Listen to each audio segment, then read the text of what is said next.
Hello बच्चों, let's read this question. The question says in an AC circuit consisting of A resistance R and inductance L, the voltage across R is 60 volt and that across L is 80 volt. The total voltage across the combination is option first 140 volt, option second 20 volt, option third 100 volt and option fourth 70 volt. तो इस question के अंदर हमें दे रखा है कि एक ऐसी सर्किट है जिसके अंदर रेजिस्टेंस एंड इंडक्टेंस दोनों लगे हुए, इन दोनों के जो क्रॉस पोटेंशियल डिफरेंस है वो हमें दे रखा है. तो हमें कॉम्बिनेशन के cross potential difference find out करना है या सर्किट का जो टोटल पोटेंशियल डिफरेंस होगा वो फाइंड आउट करना है. बात करते हैं की कंसेप्ट की. कंसेप्ट की यदि बात करें तो की कंसेप्ट हमारे पास क्या रहेगा. यहाँ हमें क्वेश्चन के अंदर दिया गया है कि एक हमारे पास रेजिस्टेंस है कुछ इस तरह से एंड एक हमारे पास क्या है, इंडक्टेंस है कुछ इस तरह से. इनको एक एसी सोर्स के साथ कंबाइन किया गया है सीरीज के अंदर.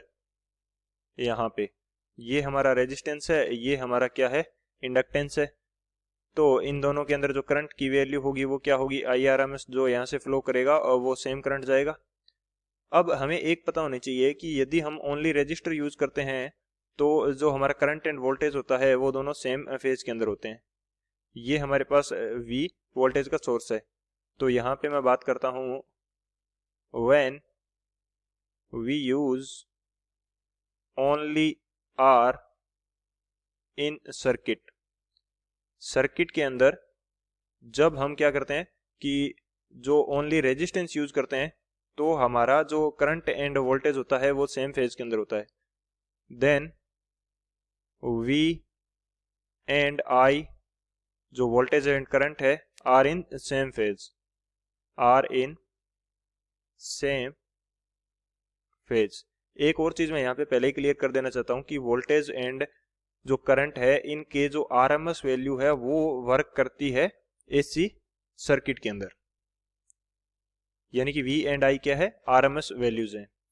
सेकंड मैं बात करता हूँ कि जब हम ओनली L यूज करते हैं, when we use only L, जब हम ओनली इंडक्टेंस यूज करते हैं तो जो वोल्टेज होती है वो लीड करती है करंट को. Voltage leads current by a phase of 90 degree. Okay, तो ये हमारा कंसेप्ट रहेगा. अब यदि यहाँ पे इनको मैं वेक्टर फॉर्म में शो करना चाहूँ, क्योंकि जो एसी सर्किट के जो वोल्टेज हैं या पोटेंशियल ड्रॉप्स हैं वो वेक्टर फॉर्म के रूप में एडिशन किए जाते हैं. तो यहाँ पे मैं बात करता हूँ कि ये मेरे पास करंट का फेज है एंड जब मैं रेजिस्टेंस यूज करूंगा यानी कि रेजिस्टेंस के क्रॉस पोटेंशियल ड्रॉप जो होगा वो इस सेम फेज के अंदर होगा. सेकंड, जब हम क्या यूज करेंगे, इंडक्टेंस यूज करेंगे तो फेज वोल्टेज की जो फेज होगी वो आगे होगी करंट की फेज से 90 डिग्री. तो यहाँ पे मेरे पास क्या रहेगा, VL रहेगा. इसको आगे कितना 90 डिग्री से लीड करेगा. तो यहाँ पे VR है, यहाँ पे VL है. तो इन दोनों का जो नेट रिजल्टेंट आएगा वो कुछ इस तरह से आएगा. इसको मैं बोल देता हूँ V नेट एंड ये रिप्रेजेंट करेगा V को, पूरे सर्किट के पोटेंशियल ड्रॉप को या पोटेंशियल डिफरेंस को. तो यहाँ पे जो V की वैल्यू है ये वेक्टर फॉर्म के अकॉर्डिंग निकलेगी.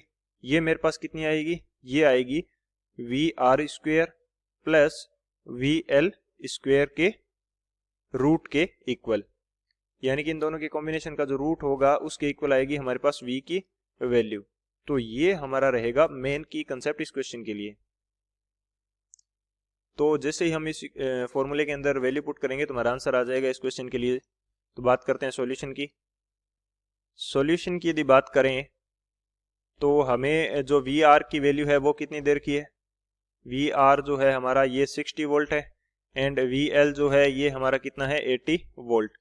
तो जो V की वैल्यू हमें फाइंड आउट करनी है तो VR का स्क्वायर प्लस VL का स्क्वायर एंड दोनों की पावर क्या हो जाएगी 1/2.